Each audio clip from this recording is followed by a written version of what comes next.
하나님께서 우리 인간을 만드실 때도 목적이 있었고, 또 이스라엘 백성들을 출애굽할 때도 언약을 맺으시면서 그들에게 거룩한 백성이 될 것이다, 제사장 나라가 될 것이다, 이렇게 말씀하셨고, 우리를 구원하실 때도 오늘 말씀 보면 분명한 목적을 가지고 구원하셨다는 사실을 알게 됩니다.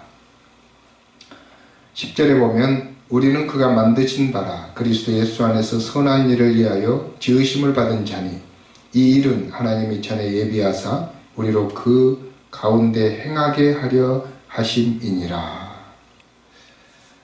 우리가 구원받은 것,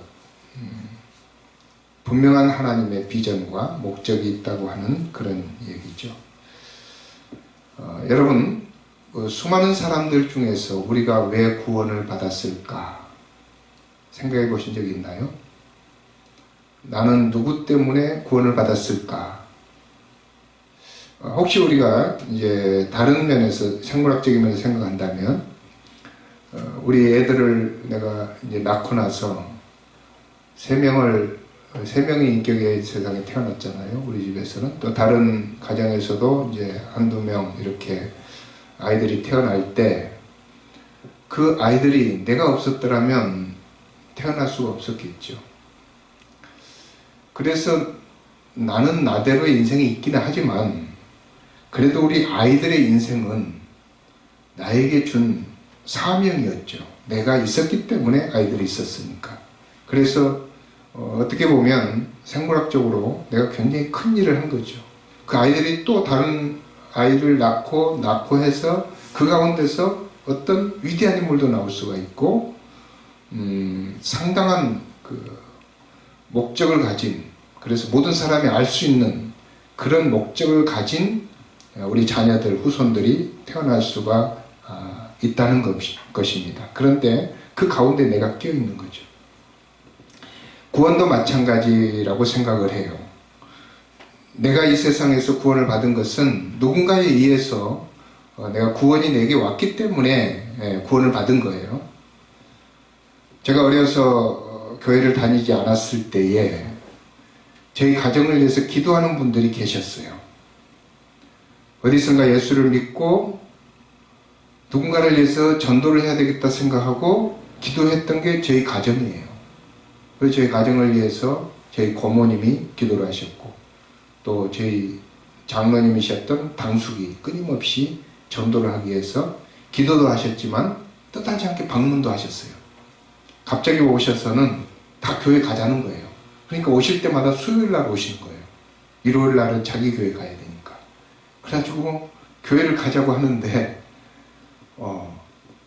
뭐 부모님들은 안 가시죠. 그러면 저희 아이들, 저희 집 형제들이 따라서 교회를 갔던 기억이 납니다. 그렇게 교회를 데리고 다니는 것은 저희 가정을 구원하기 위한 끊임없는 그 기도와 그 전도의 일환이었다는 사실을 이제 뒤늦게 알게 된 거죠.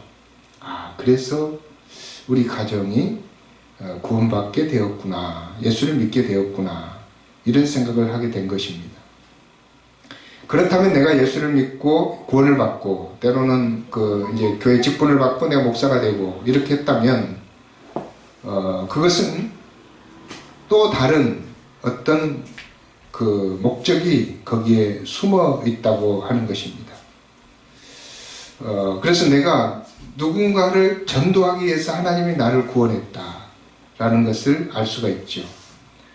사도 바울이라고 하는 사람이 있습니다. 이 사람은 그 교회 사적으로 보면 예수 믿는 그리스도인들을 엄청 핍박을 했기 때문에, 박해를 많이 했기 때문에 그냥 하나님이 어떻게 심판을 하든지 버리든지 했어야 되는데 사도 바울을 예수님이 만나주시고 사도 바울이 구원을 받았어요. 그래서 하나님의 제자가 예수님의 제자가 되었죠. 그러고 나서 이제 사도 바울이 생각해 보는 겁니다. 나 같은 사람을 왜 구원했지? 하나님이 나를 구원해 준 이유가 뭐지? 라고 생각해 보니까 사도 바울은 나는 유대인들보다는 저 멀리 떨어져 있는 이방 사람들, 그러니까 율법을 알지 못하고 할례받지 않는 그런 사람들에게 복음을 전하게 하기 위해서 자신을 구원했다고 하는 사실을 깨달은 겁니다. 그래서 그때부터는 사도 바울은 모든 걸 내려놓고 이 대나리 보침 하나 짊어지고 전 세계를 다니면서 유태인들이 살지 않는 다른 곳에서 복음을 전하는 생애를 그의 일생 동안 했었던 것이죠. 그 구원의 자기를 향한 하나님의 구원의 비전을 분명히 깨닫게 되는 그런 모습이라고 할 수 있습니다. 우리들에게도 그런 하나님의 비전이 있지 않을까? 내가 구원받고 나서 나 혼자만 내가 끝이 아니라 누군가를 하나님께서 구원할 목적을 가지고 나를 구원하지 않았을까? 이런 생각을 해볼 수가 있게 되는 것입니다. 여러분, 우리 그 DNA라는 게 있잖아요. 유전인자라고 하는 이 DNA를 하나님께서 우리 몸속에 심어 놓으셔서 여러분들의 성품과 상관없이 아이를 낳으면 그 아이를 사랑합니다. 사랑하고 그 아이를 정성껏 기르게 됩니다. 내 생명만큼, 내 생명보다 어떻게 보면 더 그렇게 헌신적으로 아이들을 기릅니다. 그래서 그 아이들을 길러서 그 아이들이 또 다른 생명을 낳게 만드는 거죠.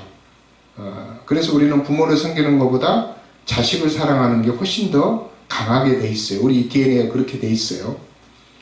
그래서 이 자동적으로 자녀를 사랑하기 때문에 그 자녀가 또 생명을 이어가고 또 다른 자녀를 낳고 그렇게 되는데, 그건 하나님이 우리의 몸속에 세팅해 놓으신 유전인자입니다.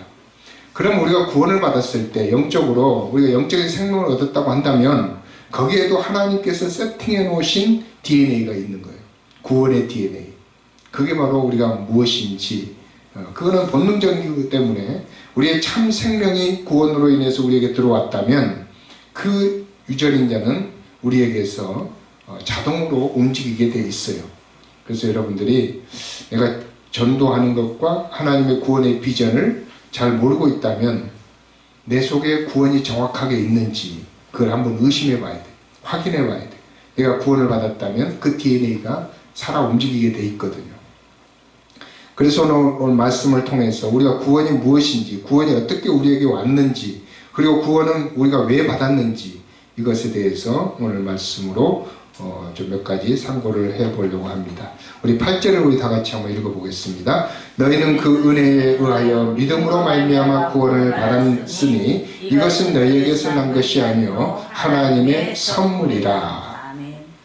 우리가 여기에서 알 수 있는 것은 구원의 출처, 그리고 구원의 원인, 그리고 구원이 왜 우리에게 왔는지, 어떻게 왔는지 이것을 알 수 있는 귀중한 구절이라고 볼 수 있습니다. 너희는 그 은혜에 의하여 그랬습니다. 은혜에 의하여라고 우리 성경이 바뀌기 전에 개정 말고 그 전에 개역 한글판에는 그 은혜를 인하여 이렇게 돼 있죠. 근데 이제 바꿨는데 이게 영어로 표현한다면 by grace입니다. by grace. 은혜에 의하여서 우리가 은혜를 수단으로 우리가 구원을 받았다, 이런 뜻이죠. 그래서 우리의 구원 분명히 하나님의 은혜 아니면 우리에게 구원이 주어질 수가 없습니다. 그것을 어떻게 반대로 생각한다면 뭘까요? 은혜가 아니면 뭘까요? 우리의 노력이죠. 그래서 노력으로 얻어진 것이 아니다, 이런 뜻에서 그 은혜를 인하여 라고 말합니다. 하나님의 은혜. 그러니까 구원은, 우리에게 구원이 온 것은 하나님의 은혜다. 그럼 어떻게? 우리가 구원받았다는 것은 다 하나님의 은혜를 입었다는 뜻이죠. 하나님의 은혜가 아니고서는 구원이 없었던 것이죠. 여러분 생각해 보세요. 사람에게도 은혜를 입은 것입니다. 내가 누군가에게 전도를 받았기 때문에 예수를 믿은 것이죠. 하나님의 은혜 아니면 내가 구원을 받을 수가 없는 거예요. 내가 스스로 찾아서 믿는 그런 종교가 아니에요. 불교와 우리 기독교가 다른 점은 바로 그겁니다. 불교는 자기가 중심이에요. 자기 스스로 찾아가는 거예요. 자기 스스로 찾아가서 진리를 만나고 구원을 얻기까지 부단히 수행을 해야 되고 노력을 해야 돼요. 그래도 이제 그 경지에 이르지 못하는 경우가 많죠. 그래서 불확실성. 그래서 이제 어떤 그 경지에 이르렀던 석가모니라든지 다른 부처들을 이제 추구하는 거죠. 그렇지만은 우리 기독교는 우리의 노력이나 나 중심의 어떤 추구로 인해서 구원을 얻는 것이 아니라 하나님의 은혜가 어느 순간 내게 왔다는 거예요. 하나님의 은혜가. 여러분들이 구원받은 것을 가만히 살펴보세요. 하나님의 은혜가 어느 순간 내게 왔기 때문에 내가 예수를 믿은 거예요. 하나님, 내 의지하고 상관없이 다른 사람의 노력에 의해서, 다른 사람의 희생에 의해서, 다른 사람의 기도에 의해서 내가 구원을 받은 거예요. 그러니까 하나님의 은혜죠. 그 하나님의 은혜. 그 하나님의 은혜는 결코 빚이 아닙니다. 다른 사람이 나를 구원해줬기 때문에 나는 그 사람에게 뭔가 보상을 해야 되고 그 사람에게 내가 뭔가를 갚아야 되는 그런 게 아니라 내게 은혜로 주어졌다는 거예요. 그거는 은혜는 뭐예요? 감사뿐이죠. 감사. 그래서 내게 혹시라도 전도를 했다면 그 사람에게 감사를 해야 되는데 사실은 그 사람에게도 감사할 필요가 없어. 왜냐하면 그냥 하나님께 감사하는 거예요. 그게 하나님의 은혜예요. 그래서 그것이 너희에게서 난 것이 아니라 하나님의 선물이다. 이렇게 말씀하고 있는 것을 볼 수가 있습니다. 하나님의 선물. 그래서 우리는 선물을 받은 사람으로 이 세상을 살아가게 되는 것입니다. 여기 에베소 교인들도 우리와 마찬가지로 우리가 뭐 비슷한 사람들입니다. 뭐 뛰어난 것도 없어요. 우리보다 훨씬 더 뭐 많이 무슨 훈련을 받았거나 아니면 신앙적으로 많은 공로를 세운 그런 사람들이 아닙니다. 그럼에도 불구하고 사도 바울은 그들에게 너희는 그 은혜에 의하여 믿음으로 말미암아 구원을 받았으니 라고 선포를 합니다. 구원을 받았으니, 구원을 받을 것이다가 아니라 구원을 받았으니. 그래서 우리도 이 에베소 교인들처럼 하나님께서 우리들에게 너희는 이미 하나님의 은혜로 구원을 받았다라고 선포를 하고 있다는 것이죠. 그래서 우리가 이제 구원을 받은 사람은 구원을 받고 나서 신앙생활을 시작합니다. 구원을 받고 나서. 근데 불교는 어때요? 불교나 다른 종교의 그 행위로 구원받는 종교는 부지런히 수행을 쌓아서 구원에 이르는 거죠. 근데 우리는 구원을 받고 나서 그때부터 열심히 신앙생활을 하게 되는 거죠. 그래서 그 차이가 있는데 그것은 무슨 차이냐 하면 이런 차이입니다. 어떤 사람에게 선물을 주었어요. 선물을 주었으면 너무 감사해. 그때부터 선물을 받고 나서 나는 새롭게 살아야 되겠다. 내게 선물을 준 사람의 은혜에 보답하기 위해서 내가 열심히 살아야 되겠다. 그러면서 열심히 살게 되는 거죠. 근데 어떤 사람은 이런 사람이 있습니다. 내가 열심히 하면 그 사람에부터 무엇을 받기로 약속이 돼 있어. 그러면 부지런히 해서 그걸 받기 위해서 노력을 해요. 근데 그 노력 어떤 수준에 이르지 못하면 못 받아. 얼마나 불안하겠어요. 그래서 노력을 하지만 늘 불안한 거예요. 그 수준에 이르지 못하면 못 받으니까.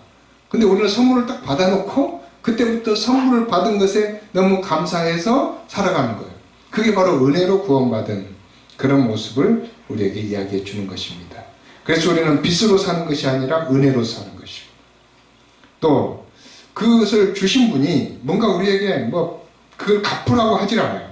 갚으라고 하면 그건 빚이 되는 것이고 때로는 뇌물이 되는 것입니다. 그런데 하나님께서는 우리에게 이 구원을 은혜로 하나님의 선물로 주셨다고 하는 것이죠. 그래서 우리가 이 선물을 받고 사는 인생, 선물을 받고 사는 인생. 그래서 얼마나 감사합니까? 그래서 우리가 살아가는 방법은 감사예요. 감사를 통해서 살아가는 것. 많은 사람들이 그걸 오해해서 우리 기독교 내에서도 이제 율법으로 사는 사람들이 있어요. 율법으로 사는 사람들은 뭐냐면 빚으로 살아가는 거예요. 하나님이 내게 준 게 빚으로 다 남아있어요. 그 빚을 갚아야 돼. 그러기 위해서는 고행도 해야 되고 율법을 지키기 위해서 애를 써야 되고 법칙도 정해놔야 되고 그래서 그걸 노력을 애를 쓰고 하는데도 불안해. 왜? 그 빚을 내가 다 갚을 수가 없기 때문에. 그래서 예수님께서 수고하고 무거운 짐진 자들아 다 내게로 오라. 내가 너희를 쉬게 하리라. 이렇게 말씀하신 거죠. 그래서 예수님께서는 이미 구원을 선물로 주셔버렸어요. 주시면 그 다음에는 사람들이 예수님을 사랑하고 예수님을 흠모하면서 예수님의 뒤 발자취를 따라가면서 살게 되는데 그 삶의 방식은 감사와 찬양 그리고 하나님께 영광 돌리는 그런 삶이 되는 겁니다. 그게 바로 은혜에 의하여 그런 뜻이죠. 우리는 은혜에 감격하여 살아가는 사람들입니다. 이스라엘 백성들도 사실 그랬어요. 거룩한 제사장의 나라로 부름을 받을 때에 하나님이 이스라엘 백성들이 다른 민족에 비해서 특별히 뭔가 잘해서 그런 게 아니에요. 그들은 불평도 많이 했고 별로 그렇게 인성이 좋지 못해요. 이스라엘 백성들이 인성이 그렇게 썩 다른 나라에 비해서 좋지 못했어요. 그럼에도 불구하고 하나님이 그들을 선택했어요. 스펙이 좋아서 그런 게 아니라는 거죠.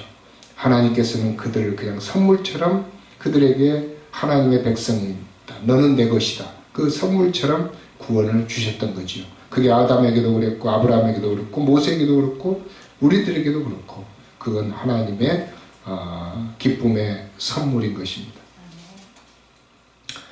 두 번째로 이 구원의 속성 두 번째는 뭐냐면 너희는 그 은혜에 의하여 믿음으로 말미암아 구원을 받았으니 그랬어요. 믿음으로 말미암아. 그 믿음, 이 믿음으로 말미암아 했을 때 영어 성경에는 NIV에는 through faith, through라는 건 뭐예요? 통로라는 뜻이에요. 통해서, 뭘 통해서. 그러니까 하나님의 은혜가 우리들에게 내려올 때 그 통로가 있어야 되는데 그게 믿음이라는 거예요. 하나님께서 왜 모든 사람들을 다 구원하지 않았을까? 그런 의문을 던지기도 하지요. 왜 하나님이 우리만 구원했어요? 다른 사람 구원하지 않고? 믿음이 없으니까 그런 거예요. 하나님께서 다 주셨는데 믿음으로 통로를 만들어야 그걸 받아들이는데 통로가 없는 거예요. 그 통로가 뭐예요? 믿음이에요. 믿음. 믿음의 통로. through faith. 그래서 통로가 없으니까 그 은혜를 받아들일 수가 없었던 겁니다. 그래서 아무도 핑계할 수가 없어요. 하나님 은혜를 주셨는데 그걸 믿음이 없어서 못 받아들였기 때문에. 근데 그 믿음으로 우리가 구원을 받는다, 믿음으로 은혜를 받아들인다라고 하는 그 믿음, 그게 굉장히 중요한 거죠. 믿음의 반대말은 여러 가지가 있겠지만 그 중에 한 가지는 행위입니다. 행위. 그래서 우리는 믿음으로 구원을 받았는데 어떤 사람은 행위로 구원을 받으려고 그래요. 내가 뭔가 행동을 잘해야 되고 선을 많이 행해야 되고 뭔가를 업을 쌓아야 되고 그래서 구원을 받으려고 하는 거, 그게 오늘 말씀의 반대로 사는 것입니다. 우리는 믿음으로 그 은혜를 받아들임으로 구원을 받는 것이지 행위로 구원받는 게 아니에요. 그래서 그 다음에 이런 말씀하시죠. 이것은 너희에게서 난 것이 아니요 하나님의 선물이라. 그 다음에 9절에 행위에서 난 것이 아니니 이는 누구든지 자랑하지 못하게 함이라 그랬어요. 자, 우리가 믿음으로 구원받는다고 하는 것은 우리의 행위로 구원받는 것이 아니라는 뜻이고, 행위로 구원받지 않았다고 하는 것은 자랑하지 못한다 이런 뜻이에요. 우리가 은혜로 구원받는다고 하는 것은 뭐냐면 감사로 살아라고 하는 뜻이죠. 우리가 의무감으로 빚진 자처럼, 빚진 자는 열심히 해봐야 다 잘해야 제로예요. 그 이하는 다 마이너스예요. 근데 우리가 은혜로 사는 것은 제로로 구원을 받았기 때문에 다 플러스예요. 감사하면 감사한 것만큼 플러스예요. 우리가 마이너스로 살 것인지 플러스로 살 것인지는 그 은혜가 결정을 해요. 그런데 믿음으로 산다고 하는 것은 우리의 행위로 사는 것이 아니라 하나님을 신뢰함으로, 하나님을 사랑함으로, 하나님을 굳게 믿음으로 그렇게 살아가는 것이기 때문에 그것은 너무나 쉬운 방법이죠. 고대에는 그걸 몰라서 사람들이 많이 고행을 했어요. 어떤 사람은 고행을 많이 하면 많이 할수록 구원을 받는다고 해서 예수님처럼 자기가 십자가에 못이 박히기도 했어요. 실제로. 못을 박아서 예수님처럼 피를 흘리면 내가 구원을 받겠지. 왜냐하면 구원이 그렇지 않으면 불안하니까. 그 정도로 고난을 받고 고행을 하면 구원을 받을 거라고 확신을 했기 때문에 막 십자가에 이렇게 손을 펴고 못을 박으라고 그래서 피가 흐르고, 그렇게 어떤 사람은 성전에 갈 때마다 무릎을 꿇고 그 돌 계단을 기어서 올라가요. 그러면 피가 흐르죠. 그런 고행이 자기가 구원받는데 도움이 된다고 생각한 거예요. 근데 하나님께서는 우리에게 구원을 주시기 위해서 그런 고행을 요구하지 않았어요. 행위에서 난 것이 아니니 이는 누구든지 자랑하지 못하게 하려 합니다. 만약에 우리가 그런 고행이나 우리의 행동이나 선행을 통해서 구원을 받았다면 그게 자랑거리가 되겠죠. 그래서 하나님께서는 이런 자랑거리를 별로 좋아하지 않아요. 자랑하는 걸 좋아하지 않아요. 제가 그 유튜브 영상에서도 말씀을 드렸지만 가인과 아벨의 그 제사를 우리가 한번 생각해 보겠습니다. 히브리서에 보면 아벨은 믿음으로 가인보다 더 나은 제사를 하나님 앞에 드림으로 의로운 자라 칭함을 얻었다, 이렇게 말씀을 하죠. 근데 제가 또 말씀을 드렸지만 가인이 제사상은 훨씬 잘 차렸어요. 그때에는 농경사회가 아니었기 때문에 농산물을 가지고 제사를 드리는 것은 최고의 정성껏 이 상을 차리는 거예요. 그냥 그 목축을 많이 했기 때문에 양은 흔한 거죠. 그래서 농산물을 할 수 없는 가난한 사람이 양으로 드리는 거지. 가인은 제사상을 잘 차렸고 하나님으로부터 인정을 받으려고 했었어요. 그런데 인정을 못 받은 거죠. 왜 그랬을까요? 성경에 보면 아벨은 믿음으로 가인보다 나은 제사를 드렸다 했기 때문에 가인은 믿음이 없이 제사를 드린 거예요. 제물을 쌓은 거예요. 그 믿음이 없이 제물을 쌓는 그 이유가 뭘까요? 자랑하려고, 인정받으려고. 그래서 만약에 가인의 제사가 이제 하나님 앞에 올려지고 아벨의 제사가 받아지지 않았더라면 가인은 그게 엄청난 자기의 자랑거리가 되는 거예요. 하나님에겐 초점이 없어요. 자기가 행한 행위, 자기가 제물을 올려놓고 제사상을 차렸던 그 자기의 그 행동, 그게 중요한 거예요. 그래서 아벨은 양 한 마리를 가지고 제사를 드렸기 때문에 하나님께서 그 제사를 안 받았다, 무시하는 거죠. 아벨을 무시해. 너같이 그렇게 제사를 지내면 하나님은 어떻게 받겠어? 그래서 가인이 만약에 하나님이 그 제사를 받았더라면 아마 그는 교만 때문에 망했을지도 몰라요. 그런데 하나님께서 아벨의 제사를 받으신 거잖아요. 그것은 자랑하지 못하게 하기 위함입니다. 구원이 그렇다는 거예요. 오늘 말씀 보면 너희가 그 은혜를 인하여 구원을 받았으니 이것은 너희에게서 난 것이 하나님의 선물이라. 행위에서 난 것이 아니니 이는 누구든지 자랑하지 못하게 하려 함이라. 그랬던 겁니다. 그래서 구원받은 성도들의 첫 번째 삶의 원리는 은혜 때문에 감사하는 것이라면, 두 번째 삶의 원리는 우리가 믿음 때문에 우리가 겸손해지는 것입니다. 그래서 믿음은 자랑할 게 아무것도 없어요. 그래서 우리는 이 믿음 때문에 겸손할 수밖에 없는 거예요. 그래서 우리가 믿음이 있다고 하는 사람들은 반드시 겸손이 최고의 덕목이 돼야 돼요. 겸손이라고 하는 건 뭐예요? 낮아지는 거죠. 다른 사람을 높이는 것이죠. 교회에서는 그래서 교회의 삶의 방법은 그 겸손이고 낮아지는 겁니다. 다른 사람을 섬기는 것입니다. 그게 교회인들의, 그리스도인들의 삶의 방식이에요. 그래서 교회는 어떤 자랑을 있을 수가 없어요. 서열도 있을 수가 없어요. 내가 교회 먼저 나왔으니까 순번호를 딱 정해가지고 우리 헌금봉투 이름은 순번대로 어떻게 써져 있습니다만 그거에서 자랑할 게 못 돼. 왜냐? 예수님께서 그랬죠.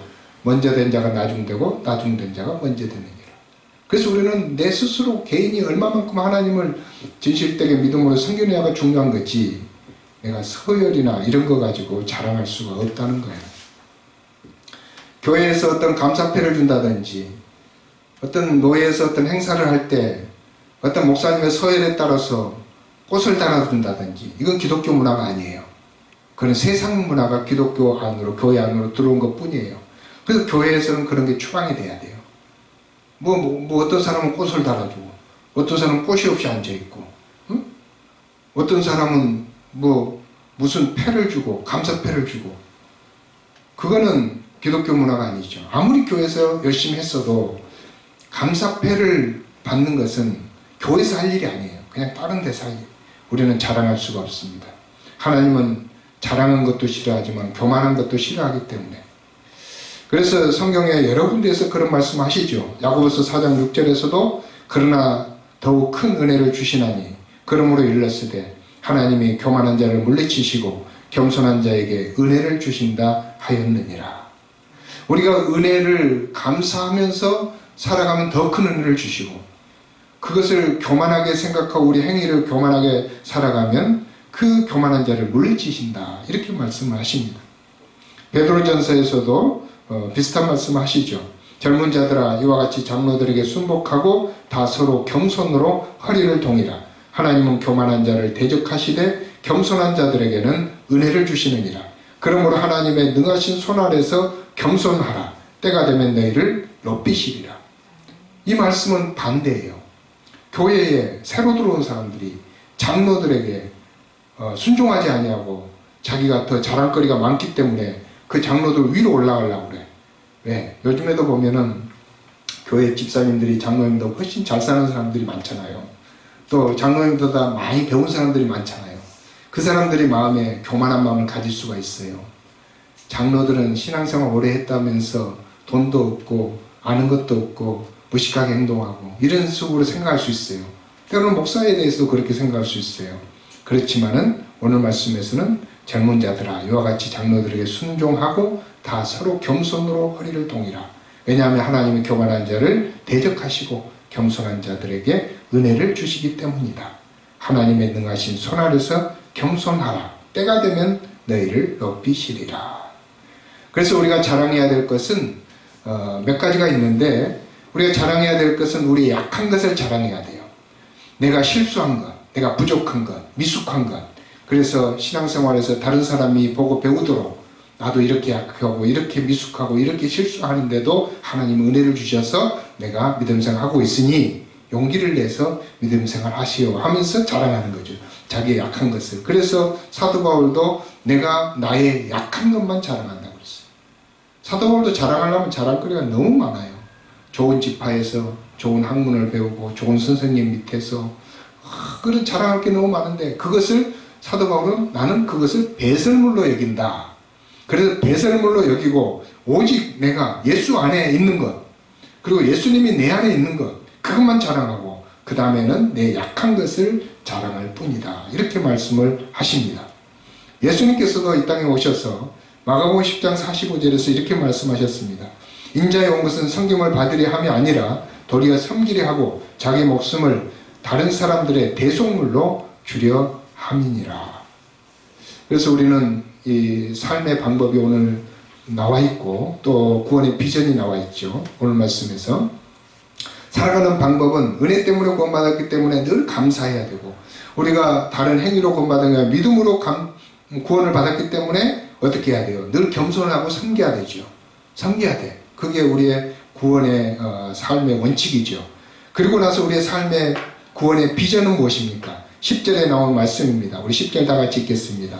우리는 그가 만드신 바라 그리스도 예수 안에서 선한 일을 위하여 지으심을 받은 자니 이 일은 하나님이 전에 예비하사 우리로 그 가운데서 행하게 하려 하심이니라. 아멘.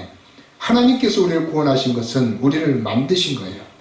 태초에 하나님 인간을 만드실 때도 인간을 만드셨지만 우리가 구원받아서 새롭게 영적으로 하나님의 자녀가 된 것도 하나님의 피조물이에요. 그래서 고린도후서 5장 17절에 그런 정 누구든지 그리스도 안에 있으면 새로운 피조물이라. 이전 것은 지나갔으니 보라 새 것이 되었도다. 그래서 그가 만드신 것인데 그리스도 안에서 선한 일을 위해서 새로 지음을 받았다고 그랬어요. 그러면 창세기에 지음받을 때는 온 인류를 다스리고 온 인류에 번성해서 퍼져나가기 위해서 지으셨지만 우리가 새롭게 다시 거듭남으로 지음을 받았을 때는 무엇을 위해서 지음을 받은 거예요? 선한 일을 위하여 지음을 받았다. 근데 선한 일이 어떤 선한 일? 예수 안에서 선한 일. 예수 안에서 선한 일은 뭐겠어요? 복음의 일이죠. 복음의 일. 그 복음을 일을 위해서 내가 지음을 받았다는 것은 구원받았다는 것이고, 지음을 받았다고 하는 것은 새롭게 하나님의 가족이 됐다는 것이고, 그래서 그 목적이 분명하게 나와 있습니다. 구원의 목적, 구원의 비전, 하나님께서 우리를 구원하신 이유, 내가 예수 안에서 선한 일을 위하여 지으심을 받은 자니, 이 목적대로 우리가 삶의 방법은 은혜로 받았기 때문에 감사하고, 그리고 믿음으로 받았기 때문에 우리가 겸손하고, 그리고 우리의 목적을 향해서 한 걸음 한 걸음 우리의 비전을 잃어버리지 말고 나아갈 수 있는 그런 저와 여러분이 될 수 있기를 축원합니다. 기도하겠습니다.